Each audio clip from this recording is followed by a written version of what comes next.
नमस्कार। आज हम अपने नवे एपिसोड एक शाम साहित्य के नाम कार्यक्रम में आप सबका स्वागत करते हैं। इस नवी कड़ी में डॉक्टर जितेंद्र सिंघल जी के साथ, जो कि दिल्ली सरकार में हिंदी के प्रवक्ता हैं, और इनसे बहुत सारी ढेर सारी हम बातचीत करेंगे, इनकी साहित्यिक यात्रा के बारे में जानेंगे। तो आइए मिलते हैं हम अपने आज के आमंत्रित हमारे आदरणीय जितेंद्र सिंघल जी से। अब विचारों का दीप प्रज्वलित होगा, ज्ञान का अमृत प्रवाहित होगा। आइए सादर आमंत्रित करें आदरणीय जितेंद्र सिंघल जी को। आपका बहुत बहुत स्वागत है जितेंद्र जी हमारे पटल पर। नमस्कार सभी को, और विशेष रूप से आभार शब्द वीणा के इस मंच को कि मुझे यहाँ अपनी बात रखने के लिए अ, अवसर दिया। तो पटल पर जो भी जुड़े हैं, जितने भी लोग हैं, उन सभी को एक बार फिर से प्रणाम। मैं अपना थोड़ा सा परिचय देकर के आगे बढ़ते हैं।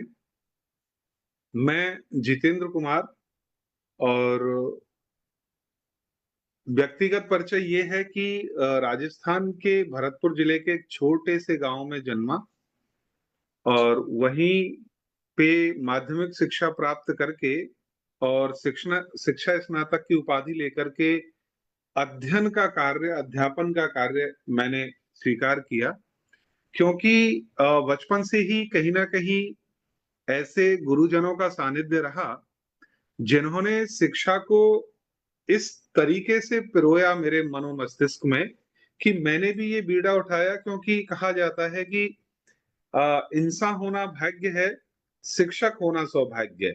तो मैंने जी कहा कि मैं अपने सौभाग्य को, जब मानव जीवन में जन्म लिया है, ये देह धारण किया है, तो जी सोचा कि शिक्षा का कार्य, ये पुनीत कार्य करते हुए समाज में आगे बढ़ा जाए। जी। जी। आपकी प्रारंभिक जो जीवन की यात्रा है उसमें साहित्य कैसे कैसे समावेश करता गया, उसके बारे में थोड़ा सा आप हमें बताइए। हाँ। साहित्यिक जो रुचि है, शब्दों के प्रति जो लगाव है, वो बचपन में ही, जब हम 9वीं 10वीं में मैं था, तो उस समय ही हमारे भाषा के शिक्षक, विशेषकर हिंदी के शिक्षकों का ऐसा सौभाग्य मिला कि उनकी जो काव्यमयी शैली और बहुत तरन्नुम के साथ कविताओं को पेश करने का जो नजरिया था, जो प्रस्तुति थी, उसने कहीं ना कहीं मुझ विद्यार्थी के हृदय में वो एक पैठ बना ली, जिसने साहित्य के प्रति, कविता के प्रति झुकाव पैदा किया। और इस झुकाव में, इस लगाव में और चार चांद लगाए उस स्तर ने, जब मैं 12वीं के बाद ग्रेजुएशन लेवल पर कॉलेज आया, भरतपुर जिले के महारानी श्री जया, तो वहां पर दोस्तों की भी मंडली इत्तेफाक से ऐसी मिली कि उन सभी की रुचि साहित्य के प्रति थी।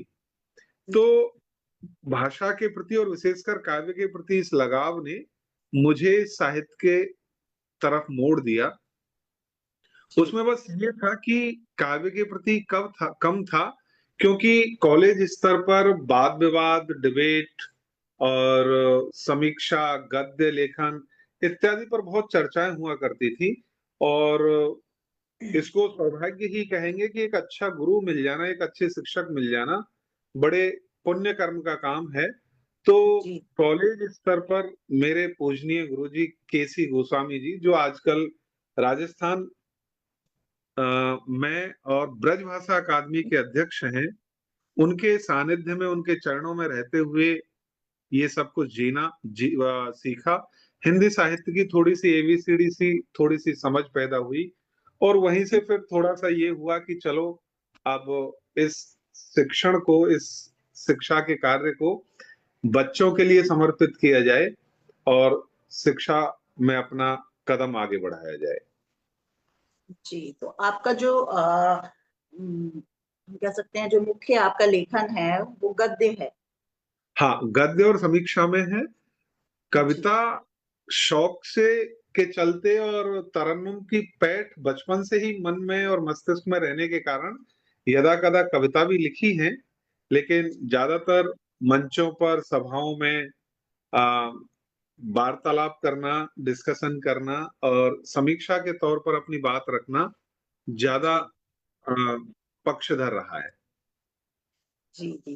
कुछ ऐसी पंक्तियां जिन्होंने आपको हमेशा प्रेरित किया, कुछ ऐसी जो आपके हृदय के करीब हैं, जैसे कि आप प्रेरणादायी साहित्य लिखते हैं जो समाज में एक सकारात्मक प्रभाव छोड़े, तो उसी तरह से कुछ आप सुनाइए हमारे दर्शकों को। जी। एक कविता जो कभी लड़कपन में लिखी थी, बचपने में लिखी थी, जी और ये वही एक सहयोग और समर्पण को व्यक्त करने वाली कविता है। चेष्टा करता हूँ व्यक्त करने की जी, कि स्वागत है। चलो तो यूं चलो कि साथ हो ले और भी देख के तुम हर निसाराह हो ले और भी तुम चलो तो यूं चलो कि साथ हो ले और भी देख के तुम हर निसाराह हो ले और भी जिंदगी में इस तरह तुम आगे बढ़ते जाइए वक्त की कश्ती को तुम अनुगामी बनाइए देखिए फिर वो खुदा भी हम सफर बन आएगा साथ तेरे चलने को फिर वो बेबस हो जाएगा तेरी रजा तेरी मंजिल खुद पूछेंगे फिर तुझे तू जहां से भी निकलेगा रास्ता हो जाएगा तू जहां से भी निकलेगा रास्ता हो जाएगा कि जब जहां भी आंधियां आएंगी तेरी राह में और तूफान घेर लेंगे तुझको अपनी बाहों में तब बड़ों की ये दुआएं और दोस्तों का प्यार तूफा और आंधियों को वो बना देंगे बयार सूल तेरी राह में फिर फूल बन शरमाएंगे रेणु तेरे पैर की पाने को वो बिछ जाएंगे इस तरह से लिख दे अपनी जिंदगी की दास्तां चांद सूरज और तारे भी हो जाएं मेहरबान तेरी ये कहानी सबकी प्रेरणा बन जाएगी सारी दुनिया उसको अपने अधरों पे सजाएगी तुम चलो तो यूं चलो कि साथ हो ले और भी देख के तुम्हारे निसाराह हो ले और भी। वाह, बहुत ही सुंदर, बहुत प्रेरणादायी गीत। बहुत ही ज्यादा आपका गीत बहुत प्रेरणादायक था और मजा आ गया आपकी कविता सुन के। और हमारे श्रोताओं को भी बहुत अच्छा लगा होगा कि इतनी अच्छी शुरुआत हमारे कार्यक्रम की हो रही है, प्रेरणादायी पंक्तियों के साथ हो रही है। जी शोध की गहराइयों से जो शब्द चुन लाते हैं, शोध की गहराइयों से जो शब्द चुन लाते हैं, व्याकरण की मर्यादा में वे भाव सजाते हैं, ऐसे विद्वान का यह मंच करता है अभिनंदन जो भावों को बड़ी ही विनम्रता से अपनाते हैं। तो जी आपकी जो शिक्षा है वो बहुत उच्च शिक्षा है। आपने एमफिल नेट और काफी सारी डिग्रीज जो हैं हिंदी के क्षेत्र में आपने की हैं अर्जित। तो जी आप अपनी इस शोध यात्रा में मतलब किस प्रकार की आपने कैसे गहराई दी, कैसे आपकी यात्रा रही, ये बताइए। जी आ, जो शिक्षण का कार्य है शोध का कार्य उसके बाद शुरू हुआ है शिक्षण जी स्नातक करने के बाद जी मुझे लगा कि हिंदी में साहित्य में कहीं ना कहीं वो बहुत सारी बारीकियां हैं बहुत सारी कमियां हैं जो हमें शोधनी है बाहर जी लानी है एक शिक्षक के नाते जब भी मैं कक्षा में बच्चों से संवाद करता हूँ वाद विवाद करता हूँ वार्तालाप करता हूँ तो बहुत सारी बातें ऐसी सामने आती हैं जो कहीं ना कहीं साहित्य से छूटी हुई हैं जी मेरे शोध का विषय एक उपन्यास रहा है बावल तेरे देश में यानी एक ब्रज के एक हमारे बहुत अच्छे उपन्यासकार हैं भगवान दास मोरवाल, उनका एक उपन्यास है बावल तेरे देश में। जी तो उसमें एक आज के समाज में और महिलाओं के प्रति जो एक भाव ये है कि शिक्षा का विकास तो हुआ है, लेकिन कहीं ना कहीं ग्रामीण परिवेश में आज भी महिलाओं को और पूरी तरह शिक्षा प्राप्त ना करके उनको जल्दी ही ब्याह करके उनको अपने घर पहुंचा दिया जाता है, ऐसी वो सोच है। उसी जी ताने बाने में ये बुना हुआ उपन्यास है। तो इसमें जो सामाजिक सरोकार हैं कि एक समाज से नारी का क्या रिश्ता है, एक व्यक्ति से नारी का क्या रिश्ता है, वो इस उपन्यास में उजागर करने की कोशिश की गई। तो ये जो शोध हैं, इस तरह की जो शोध कार्य हैं, वो शोध कार्य माध्यम के स्तर पर तो बच्चों को समझ में नहीं आते, लेकिन जब हम अपने उस शोध कार्य को करते हैं तो कहीं ना कहीं पढ़ाते वक्त बच्चों से रूबरू होते वक्त ऐसी बहुत सारी बातें हैं जो उनको अनौपचारिक रूप से उनके पाठ्यक्रम के लेवल पर वो नहीं होती, लेकिन जब हम अनौपचारिक रूप से इन चीजों का उनको उदाहरण देते हैं, अपनी बात बताते हैं, तो वो कहीं ना कहीं कनेक्ट करते हैं स्वयं के परिवार से उन बातों को, अपने आस पड़ोस से उन बातों को। और ये साहित्य का धर्म भी है और एक साहित्य का मर्म भी है कि जब तक बच्चे तक वो बात ना पहुंचाई जाए, बच्चा स्वयं को जोड़ ना पाए उन कहानियों से, उन कविताओं से, तो वो मात्र एक शब्द का जाल बनकर रह जाती है। तो ये जी शोध कार्य मेरे लिए इसलिए उपयोगी रहा क्योंकि इसके माध्यम से हम बच्चों से उन भावनाओं से कनेक्ट हो पाते हैं, उन बारीकियों से कनेक्ट हो पाते हैं जो दिल्ली जैसे महानगर में तमाम ऐसे गतिविधियों से, तमाम ऐसी भावों से, तमाम ऐसे समस्याओं से बच्चे जूझते हैं। तो इन बातों को वो अपने आप से कनेक्ट करते हैं और साहित्य में से खुद को जोड़ पाते हैं। तो वो बच्चे एक लेखक से, उस कविता से अपने आप को बहुत अच्छी तरह उसके अपने आप को पास पाते हैं, उनमें रुचि पैदा होती है। जी जी जी बच्चों को साहित्य से जोड़ना ही शिक्षा का मेन महत्व यही है कि उससे वो जुड़ पाए, समझ पाए और अपने आप को जुड़ा हुआ महसूस करें, हाँ, तभी वो हमें नहीं। सफलता मिलती है। तो आज का जैसे क्या आज का शोध परिदृश्य जो है हिंदी साहित्य के साथ न्याय कर पा रहा है? हाँ, देखिए, शोध की जब हम बात करते हैं तो मैं इस शोध कार्य को जब मैं कर रहा था तो ऐसे बहुत सारे शोध ग्रंथ मेरे सामने थे जो गाहे बगाहे बहुत उथली हुई चीजों को, बहुत ऊपरी सतह को टच कर रहे थे। और आज साहित्य जो कि गहराई, जिसकी गहराई नहीं नापी जा सकती, मापी नहीं जा सकती, आंकी नहीं जा सकती, आज साहित्य में शोध की इतनी गुंजाइश है कि एक अच्छे शोधकर्ताओं की बहुत बड़ी कमी मुझे नजर आती है। वो चीजें निकल करके नहीं आ पाती जो एक आनी चाहिए। और ये जो शोध का कार्य है, देखिए, शोध जो शब्द है वो यानी किसी भी साहित्य को या किसी भी कृति को शोध करके, शुद्ध करके, उसको परिमार्जित करके उसमें से वो चीजें बाहर लाई जाए जो हर एक जन सामान्य को कनेक्ट कर सके, हर एक व्यक्ति को, जो आम व्यक्ति है जिसका शिक्षा से, साहित्य से कोई लेना देना नहीं है, लेकिन उसकी व्याख्या इस तरह हो कि वो व्यक्ति अपने आप को उससे जोड़ पाए। तो आज का जो शोध कार्य है उसमें मैंने बहुत कम ऐसी कृतियां देखी हैं जो एक साधारणीकरण करके, एक सरलीकरण करके जन सामान्य के लिए उस रचना को प्रस्तुत कर सके। तो हिंदी में शोध के लिए बहुत बड़ी गुंजाइश है, बहुत बड़ी जरूरत है कि एक अच्छे अध्ययनकर्ता, एक अच्छे शोधकर्ता इसमें आए और हिंदी के परिमार्जन में अपनी भूमिका निभाए।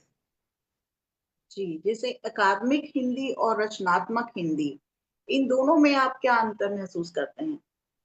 हाँ, देखिए, अकादमिक हिंदी और रचनात्मक हिंदी, दरअसल हम इसको एक माँ बेटी की तरह कह सकते हैं। जी। वो इस तरह है कि जो रचनात्मक हिंदी है, वो कहीं ना कहीं वो रचनाएं जो एक विद्यार्थी के स्तर की हैं और साहित्य में स्थान पा लेती हैं, वो ही रचनाएं अकादमिक हिंदी में आती हैं। हमारे भारतीय स्तर पर, राष्ट्रीय स्तर पर जो एनसीईआरटी बनी हुई है, वो एनसीईआरटी बुक फ्रेम करती है, किताबें फ्रेम करती है, और इसमें सब्जेक्ट के अनुसार, विषय के अनुसार विद्वान बैठे हुए हैं, और साहित्य में जिन रचनाओं ने स्थान पाया है, वो रचनाएं रचनात्मक हिंदी की ही देन है, और वो उस किताबी यानी पाठ्यक्रम वाली रचनाओं तक आकर के पहुंचती हैं। तो अकादमिक हिंदी और रचनात्मक हिंदी में अंतर नहीं है, बस ये है कि वो रचनात्मक हिंदी बहुत लंबे समय में, यानी कालांतर में जब साहित्य में स्थान पाती है, तो वही साहित्यिक रचनाएं अकादमिक स्तर पर आकर के जुड़ जाती हैं।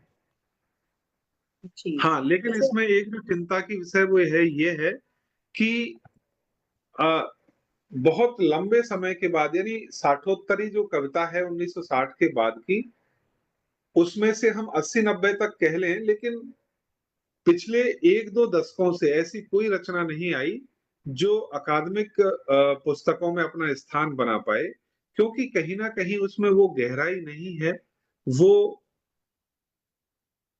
तपिश नहीं है जो एक साहित्य में स्थान प्राप्त कर पाए।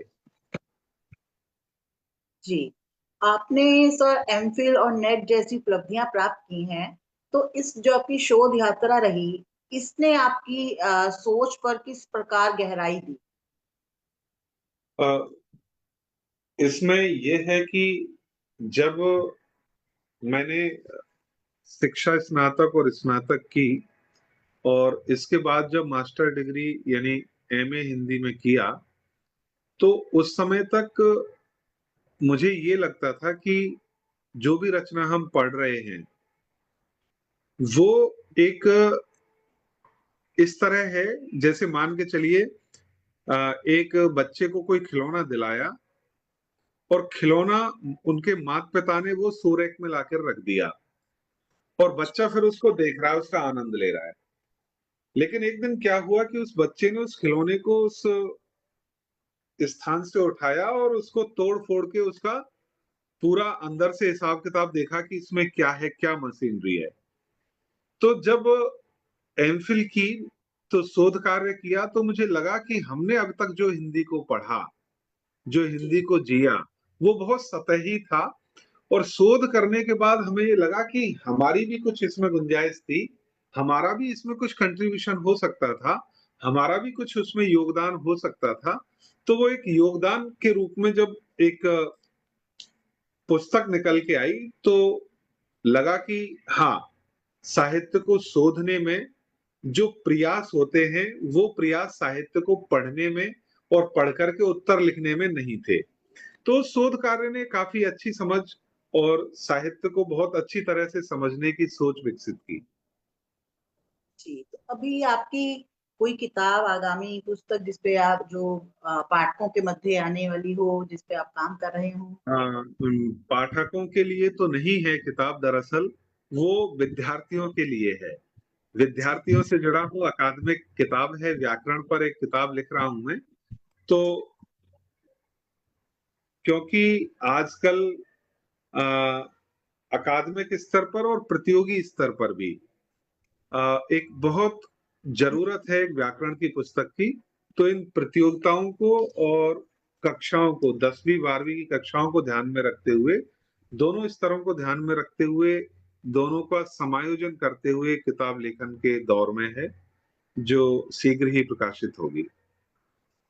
जी, आपकी कोई रचना जो आप हमारे दर्शकों के मध्य रखना चाहते हैं, वो आप भी सुनाइए।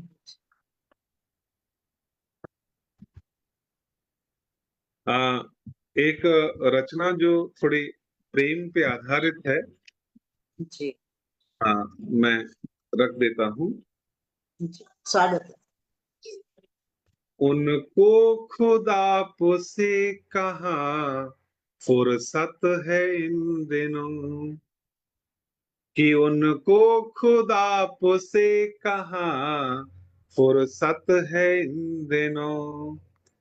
सिकवा अवस फिजूल सी शिकायत है इन दिनों। सयाद वफा का तो बैर आद तन मगर, क्यों बागवा को फूलों से अदावत है इन दिनों।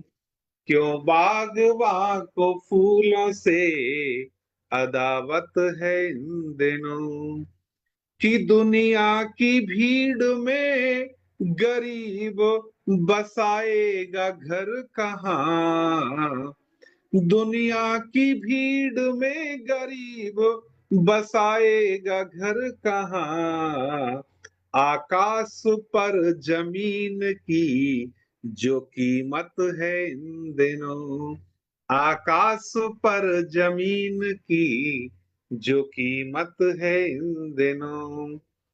उड़ने लगा है अब तो हवा में जो आदमी। फैली हुई परिंदों में है दहशत जो इन दिनों। खुद को उनको खुद आप से कहा फुर्सत है इन दिनों। धन्यवाद। बहुत सुंदर पंक्तियां, बहुत ही सुंदर पंक्तियां, आज के यथार्थ को प्रकट करती हुई पंक्तियां थी। और जी वाकई ही सोचने पर मजबूर करने वाली पंक्तियां थी, जिनमें सत्य बात कही गई है कि आज के इन दिनों कुछ भी आम आदमी की पहुंच से बाहर होता जा रहा है। जी जी। तो आपकी रुचि विशेष रूप से गद्य लेखन और समालोचना में है, तो यह जी। झुकाव कैसे विकसित हुआ? दरअसल इसका कारण ये है कि अ, मेरे साथ में पढ़ने वाले जो सहपाठी थे, उनमें से एक थे जो हर बात को काटा करते थे, और तार्किक जो पक्ष था वो उनका बहुत मजबूत था। और जी। कविता की समझ, काव्य शास्त्र की समझ इतनी उस समय विकसित नहीं हो पाई थी। तो कहीं ना कहीं मैंने उसी झुकाव को अपने पक्ष में लिया, और मैंने सोचा कि चलो ऐसे ही सही, और कविता का सलीका ना आया तो अपनी बात को गद्य में रख देना चाहिए। तो गद्य में रखने के साथ साथ लोगों की बातों को काटना और एक सटीक तर्क करना, उस परिपाटी से, उस संगत से मुझे मिला। और फिर कविता को बहुत कम रुझान देते हुए गद्य की तरफ ज्यादा ध्यान आकृष्ट रहा। जी, जैसे आप जो अपनी पुस्तक लिख रहे हैं वह व्याकरण के ऊपर है, जी तो क्या व्याकरण जो है वो केवल नियम है या भाषा की आत्मा का अनुशासन है? देखिए, दरअसल भाषा जो होती है, जब हम अपने बच्चों को बताते हैं भाषा के बारे में, तो मैं उनसे हमेशा एक बात कहता हूँ कि भाषा हमारे विचारों का एक परिधान है। क्योंकि जो विचार हमारे अंदर हैं वो अदृश्य हैं, लेकिन वो शब्दों का परिधान पा करके श्रव्य हो जाते हैं। यानी जो बातें मेरे मन में थी वो मेरे मुख से, मेरे कंठ से आकर के एक दृश्य रूप धारण कर लेती है, सुनने वाली अवधारणा का रूप धारण कर लेती है। और जी। भाषा जो है वो भावों की अभिव्यक्ति है, और व्याकरण जो है वो भाषा की अनुगामिनी है। पहली चीज, प्राइमरी चीज है भाषा। भाषा में एक रूपता रहे, भाषा में साम्यता रहे। हम जैसा पढ़ रहे हैं, जैसा लिख रहे हैं, वो सब जगह एक जैसा पढ़ा जाए, उसमें अनेक रूपता ना आए। केवल और केवल इस बात को ध्यान में रखते हुए व्याकरण गढ़ी गई।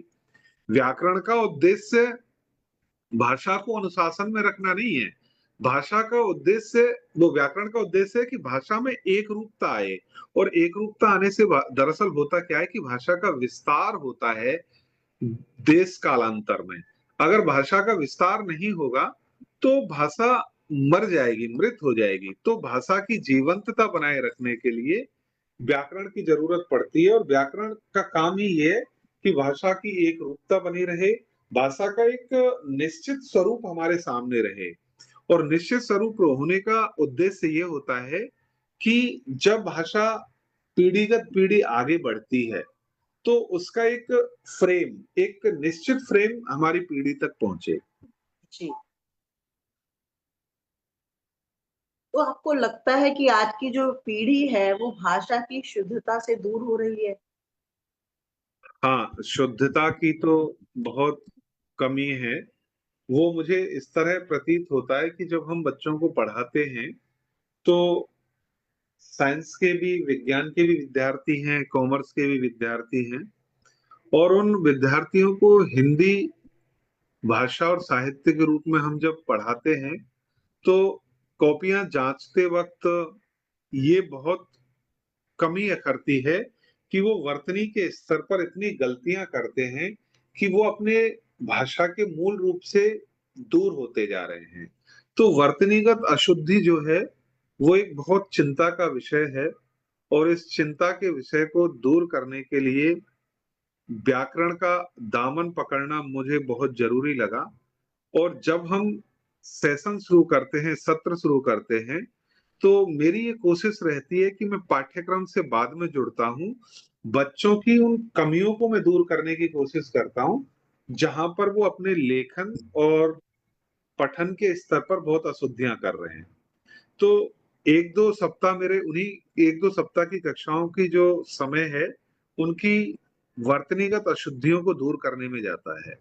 क्योंकि जब हम लिखेंगे अच्छा नहीं, लिखेंगे शुद्ध नहीं, तो जो साहित्य हम पढ़ रहे हैं वो एक बदरंग सा नजर आएगा।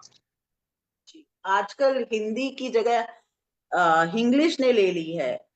अ, बिल्कुल हिंदी आजकल कोई बच्चा बोल ही नहीं सकता है, उसमें आधी हिंदी होती है और आधी इंग्लिश होती है। तो ये उनके लेखन पर, उनकी वर्तनियों पर बहुत ज्यादा प्रभाव डालती है। बहुत जी। ज्यादा अशुद्धियां इसकी वजह से उसमें जो देखने को मिलती हैं।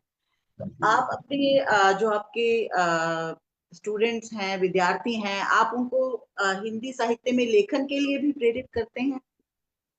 हाँ। दरअसल सीबीएसई में एक पुस्तक चलती है 12वीं कक्षा में, अभिव्यक्ति और माध्यम। जी।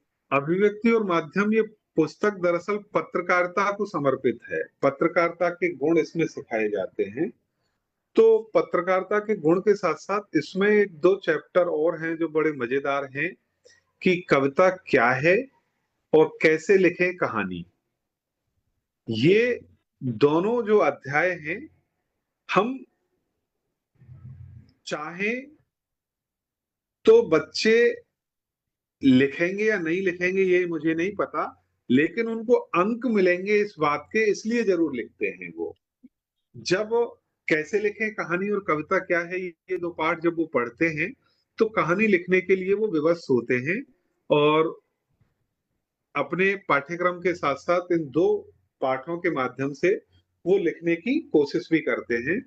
और इसी में दरअसल क्या है कि जो कार्यालयी लेखन है, ऑफिशियली जो रिटन वर्क है, जी। उसके लिए भी पत्र, अ, प्रतिलिपि और आपके सर्कुलर इत्यादि जो हिंदी में लिखे जाते हैं, इनको भी बच्चे इस बहाने से सीखते हैं। जी। जी। जी।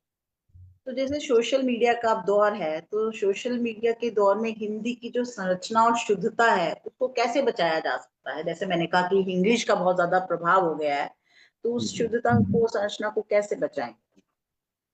उसके लिए यही है कि एक हिंदी परिधि में, हिंदी परिदृश्य में हम जब रह रहे हैं, तो एक माता पिता की बहुत अहम भूमिका हो जाती है, और शिक्षकों की तो है ही, कि जो हम भी वार्तालाप, जो भी वार्तालाप कर रहे हैं, कोशिश करें कि बच्चों को ज्यादा से ज्यादा हिंदी के शब्दों से परिचित करवाएं।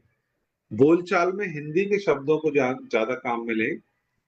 इंग्लिश के शब्दों का ऐसा बोलबाला है सोशल मीडिया की वजह से, कि बहुत ज्यादा शब्द जो हमारे पास हिंदी के शब्द उपलब्ध हैं, लेकिन जी। हम ना चाहते हुए भी वो बहुत रनिंग में आ गए हैं, बहुत ज्यादा उपयोग में आ गए हैं, तो हम दरकिनार कर देते हैं उन शब्दों को जो हिंदी के हमारे पास उपलब्ध हैं, और इंग्लिश के शब्दों को ना चाहते हुए भी उसमें पिरो लेते हैं अपनी बोलचाल की भाषा में। तो इसमें एक तो सबसे बड़ी बात यह है कि जो भी हम संदेश भेजें वो हिंदी में लिख करके भेजें, और परिवार में ऐसा माहौल हो कि ज्यादा से ज्यादा हिंदी में वार्तालाप किया जाए, तो ये एक परिपाटी बनाई जा सकती है। जैसे कि मैं करता हूं, मेरे सारे भी जितने भी संदेश हैं, चाहे वो विद्यालय के मंच पे हो, चाहे मित्रों के मंच पे हो, जो व्हाट्सएप इत्यादि है, इसमें मैं केवल और केवल हिंदी में ही लिखता हूँ और हिंदी में ही प्रेषित करता हूँ। तो जब हिंदी में उनके पास पहुंचते हैं और इंग्लिश में वो लिखना चाहते हैं, तो एक बार सोचते हैं कि क्यों ना मैं इसका उत्तर भी हिंदी में दूं। तो जी जब बिल्कुल। हम इधर से हिंदी में देंगे तो उधर से भी उत्तर हिंदी में आने की संभावनाएं अधिक रहेंगी। जी जी। तो आज के जो विद्यार्थी हैं उनमें हिंदी साहित्य के प्रति पहले जैसा उत्साह है या उदासीनता है? साहित्य के प्रति उत्साह उतना नहीं है। उदासीनता का कारण ये है कि सभी जो विद्यार्थी है वो आजकल केवल व्यवसाय केंद्र पर है, व्यवसाय केंद्रित है। वो ये देखता है कि मैं व्यवसाय मुझे किस चीज से जल्दी मिलेगा, क्योंकि हिंदी एक अनिवार्य विषय, अनिवार्य भाषा होने के कारण 12वीं तक जोड़ी जाती है। तो अनिवार्य विषय होने के कारण वो पढ़ते तो हैं, लेकिन वो उस इसको व्यावसायिक दृष्टि से देखते हैं और उनको लगता है कि मुझे हिंदी रोजगार इतना जल्दी नहीं दे पाएगी जितनी अंग्रेजी भाषा मुझे रोजगार जल्दी दे पाएगी। लेकिन हम उनको बताते हैं कि आज भी हिंदी में बहुत सारी संभावनाएं हैं। मैं खुद हिंदी का दाना पानी खा रहा हूँ, मुझे भी जो देन है हिंदी की वजह से ही है। और आज बहुत सारी ऐसी जगह हैं, ऐसी प्लेटफॉर्म हैं, ऐसी स्थितियां हैं जहां हम हिंदी की वजह से बहुत अच्छा जॉब प्राप्त कर सकते हैं, बहुत अच्छा अपना कैरियर बना सकते हैं। जी। आप हम आपकी लिखी हुई कुछ हिंदी की कोई रचना सुनना चाहेंगे? अ, जी।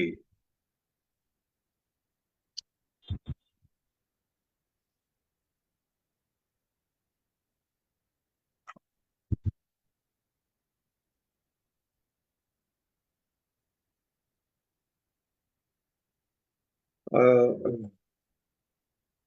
जैसा कि मैंने कहा कि कभी काव्य को गंभीरता से लिया नहीं, यही लड़कपन में और मस्ती में लिखा। फिर एक प्रेम पर ही आधारित एक कविता है, वो मैं, एक गीत है, मैं रख देता हूँ। स्वागत, स्वागत, बहुत-बहुत स्वागत।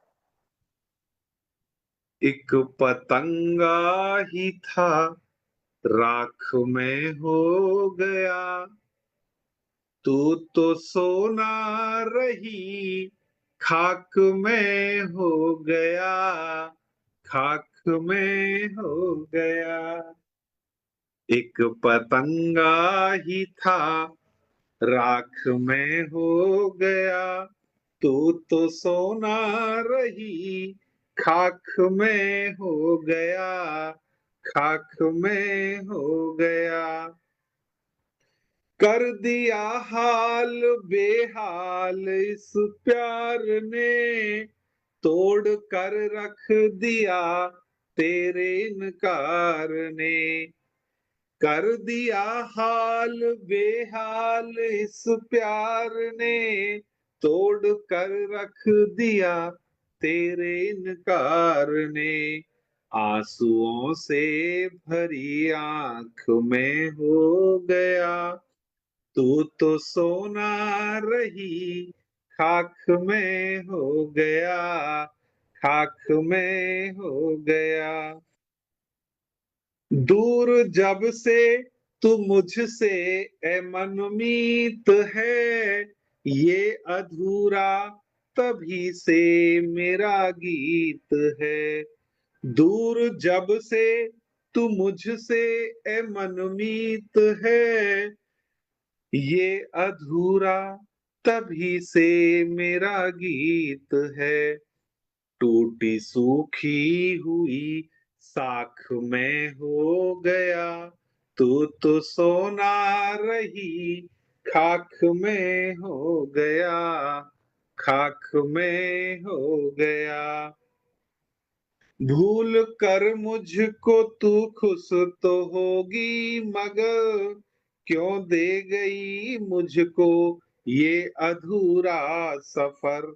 मल मन का मैला हूँ या साफ में हो गया, तू तो सोना रही, खाक में हो गया, खाक में हो गया। धन्यवाद। बहुत ही शानदार पंक्तियां, बहुत ही सुंदर गीत लिखते हैं, मजा आ गया। बहुत ही अच्छा, श्रृंगार रस की एक बेहतरीन रचना। जी, बहुत ही अच्छी आपकी रचना थी। हमारे दर्शकों को भी बहुत मजा आया होगा सुनने में। बहुत ही सुंदर रचना, बहुत सुंदर शब्दों से पिरोई हुई रचना। जी। अ, जैसे आपका कोई शिक्षक के रूप में विद्यार्थियों के साथ आपका सबसे यादगार अनुभव कौन सा रहा?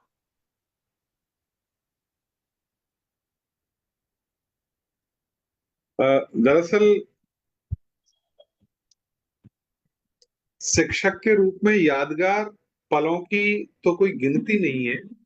वो उसकी वजह ये है कि दिल्ली जैसे महानगर में और विविध राज्यों से, अनेकानेक राज्यों से यहाँ पर लोग शरण लिए हुए हैं।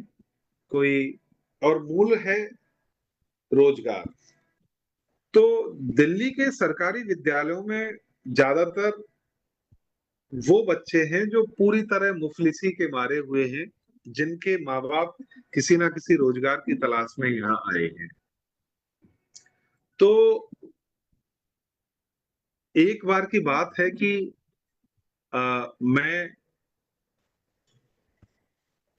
विद्यालय में बच्चों के हम रैंडमली बैग चेक करते हैं, और बैग चेक करने के उस उपक्रम में मैं भी एक दिन अपना योगदान दे रहा था।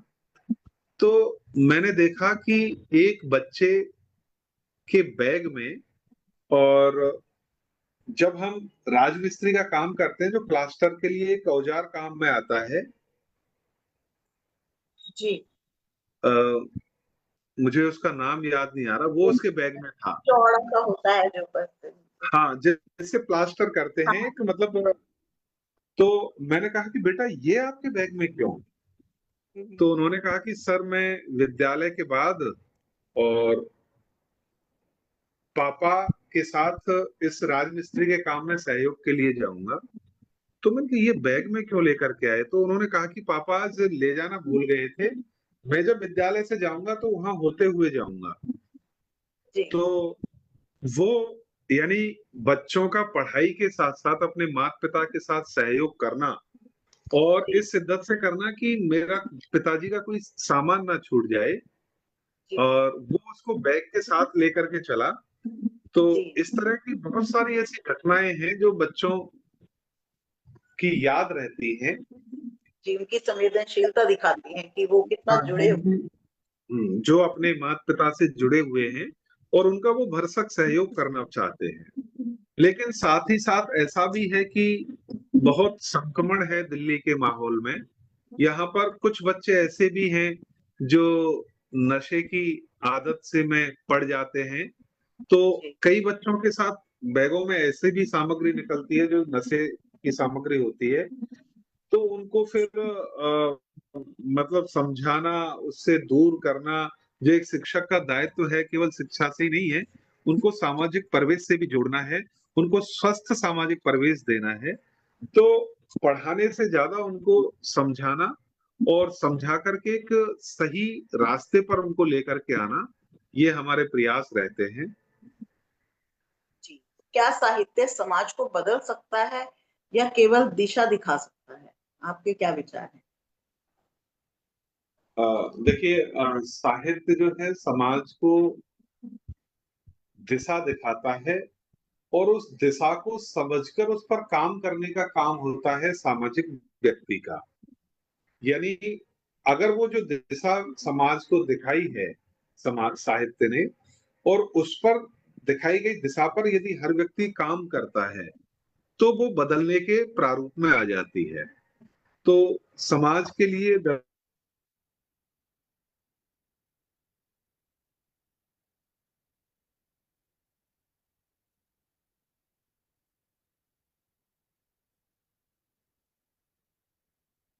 वीडियो रुक गया है शायद, नेटवर्क ग्लिच हुआ है। आपको आवाज आ रही है मेरी जितेंद्र जी? मेरे यहाँ पे स्क्रीन रुक गई है, फ्रीज हो गया है।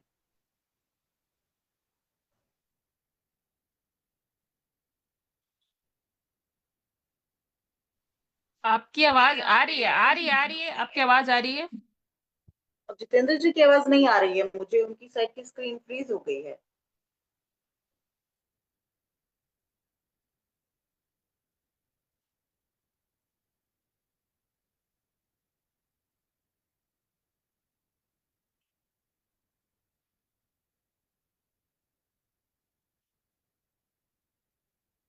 कुछ प्रॉब्लम होगी, जब तक आप अपनी कुछ रचना सुना दें, जब तक प्रिया जी।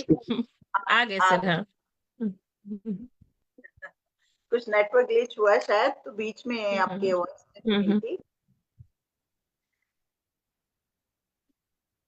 उनके साइड से हाँ, यहाँ पर बाकी सब ठीक ठाक है। हम्म। व्यवधान हो गया।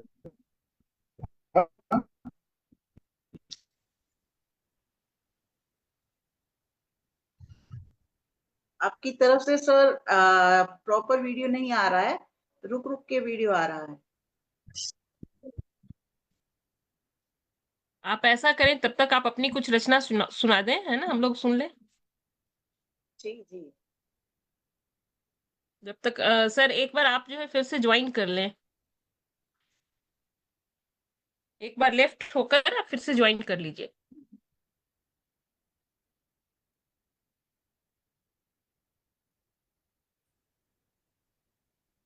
मैंने भी निकाल के नहीं बोल रखी रहा हुई है। हूँ। आ रही है जी आवाज, अब आ रही है? जी सर, आ गई आ गई। हाँ, अब आ रही है आवाज आपकी सर, आप कंटिन्यू करें। ये सब होता है, ये सब हम लोग जब ऑफलाइन मोड में भी कार्यक्रम करते हैं तो कभी बिजली चली जाती है, कभी कुछ ना कुछ प्रॉब्लम्स होती है, तो प्रॉब्लम्स के बीच में ही काम करना होता है, जी जी और बिल्कुल। उसी जी में जी ज्यादा आनंद भी आता है जी, बिल्कुल। जी जी। जी। वही नेटवर्क की समस्या थी, कोई बात नहीं है। नेटवर्क की समस्या थी ये, जी। हाँ हाँ बिल्कुल, अब आवाज स्पष्ट आ रही है सर, ओके।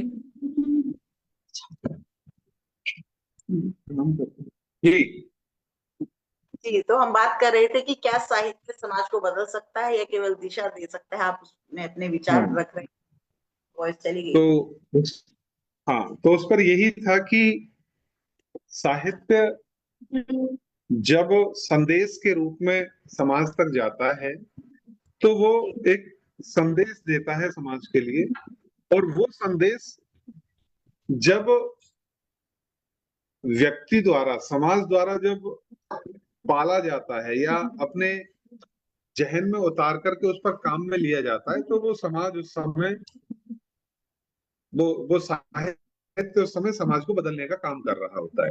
तो प्रारंभिक स्तर पर जो साहित्य है वो समाज को दिशा देता है, और उस दिशा के आधार पर जब काम किया जाता है तो समाज को वो उस समय बदल रहा होता है। यदि आपको अपने साहित्यिक व्यक्तित्व को 3 शब्दों में परिभाषित करना हो तो वो क्या होंगे? 3 शब्दों में साहित्यिक व्यक्तित्व को अगर व्यक्त करना हो तो आप इस तरह कह लीजिए कि प्रेम, प्रतिज्ञा और परिश्रम। बहुत अच्छे। P P P. बहुत ही सुंदर शब्द आपने कहे। क्या कोई विशेष लेखक या कोई आलोचक हैं जिन्होंने आपको सबसे अधिक प्रभावित किया हो? आ, अकादमिक स्तर पर या कॉलेज स्तर पर पढ़ते वक्त रामचंद्र शुक्ल और डॉक्टर नगेंद्र, इन दोनों का बहुत ज्यादा प्रभाव रहा, और ये प्रभाव इस कदर रहा कि उनकी रचनाओं ने हमें एक सरकारी सेवाओं में लाने के योग्य बनाया, या कहें कि उनके द्वारा प्रस्तुत की गए जो लेखन कार्य है उसका अध्ययन करके हम एक प्रतियोगी परीक्षाओं को पास कर पाए, और इसी के साथ ही साथ उनका जो दृष्टि है साहित्य को समझाने की और साहित्य को अव्यक्त करने की, विश्लेषित करने की जो दृष्टि है वो अद्भुत है। विषय में आप हिंदी साहित्य के क्षेत्र में क्या नया करना चाहते हैं? नया तो ये है कि एक भागती दौड़ती वाले परिवेश यानी एक महानगरीय जीवन में रह रहे हैं और समाज के पास वो समय नहीं है जो साहित्य को दे सके। तो एक विधा है, उभरती हुई विधा है लघु कथा। तो लघु कथाओं पर कुछ काम करने का मन है कि लघु कथाएं लिखी जाएं जिससे पाठक 2 से 5 मिनट में पढ़ करके और एक बहुत अच्छे संदेश को अपने साथ ले जाए। तो जब आप तो लिखते हैं लघु जी तो पाठक आपके सामने होता है या आपका अंतर्मन? जब हम लिखते हैं तो हमारा अंतर्मन हमारे सामने होता है, क्योंकि हमारे काव्य शास्त्र में एक विषय आता है, शब्द आता है साधारणीकरण। और साधारणीकरण का मतलब होता है कि जब कोई लेखक या रचयिता अपनी बात कह रहा है, वो बात पढ़ने या सुनने वाले को अपनी लगने लगे, उसको साधारणीकरण कहते हैं, सामान्य जनरलाइजेशन कहते हैं। आप महसूस कर जब हमारा जी जब हमारा अंतर्मन साथ है लिखते वक्त, तो हमें ये लगता है कि मेरे मन की जो बात है वो यकीनन पढ़ने वाले के मन के किसी ना किसी कोने को छुएगी, और जब वो छू लेती है तो एक रचनाकार की रचना सफल हो जाती है। बिल्कुल बिल्कुल, बहुत बिल्कुल सही, आपने बिल्कुल सही बात कही जी कि मन से निकली हुई बात ही मन तक पहुंच पाती है। तो जब वो जी अंतर्मन से लिखा जाता है तो कहीं ना कहीं पाठक के भी अंतर्मन को वो छू कर जाता है, और जब वो अंतर्मन को छूता है तभी उसका प्रभाव पड़ता है और वो एक सफल लेखन बन जाता है। जी। अंत में युवा लेखकों और शोधार्थियों को आप क्या संदेश देना चाहेंगे? युवा लेखकों और शोधार्थियों के लिए संदेश के रूप में, जैसे कि मैंने शुरुआत में ही कहा था कि हम जिस देह को धारण किए हुए हैं, जो हम जी रहे हैं, जिस रूप में हम जी रहे हैं, उसके वैल्यू, उसके जो मूल्य हैं, वो मूल्य हमारी हर रचना में प्रतीत हो। यानी पाठकों तक जो भी रचना पहुंचे वो इस बात की पैरवी करे कि भागती दौड़ती और केवल मतलबी इस दुनिया में ऐसे संदेश साहित्य के माध्यम से पाठकों तक पहुंचे कि कम से कम सहयोग, समर्पण, भाईचारा, मदद, इंसानियत, दया, ये सारे जो वैल्यू हैं, ये सारे जो गुण हैं, वो हर एक रचना में पाठकों तक पहुंचे। तो मेरा यही संदेश रहेगा कि जो भी शोधार्थी शोध करें या जो भी रचनाकार आज की रचना में लिखें, तो उनकी हर एक रचना से मूल्यों की बौछार हो।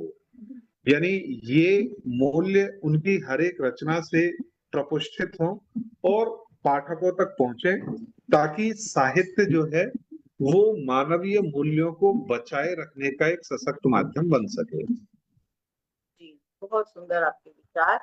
कर्तव्य से आई संवेदना, शुरू हुआ एक सुंदर सफर, जब अनुभव बने शब्द और शब्द का हुआ असर। आपका लेखन बिल्कुल इसी तरह है कि एक एक शब्द का असर है और बहुत ही सकारात्मक लेखन आप करते हैं। आपसे बातचीत करके हमारे दर्शकों को बहुत आनंद आया होगा और हमें भी बहुत अच्छा लगा। बहुत बहुत धन्यवाद, बहुत आभार आपके कीमती समय के लिए।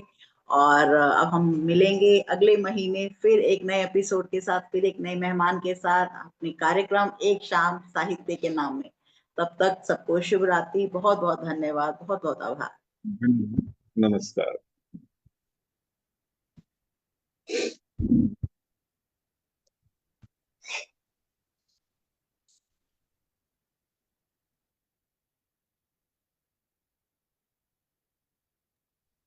ठीक है सर, नमस्ते आपको और शुभ रात्रि।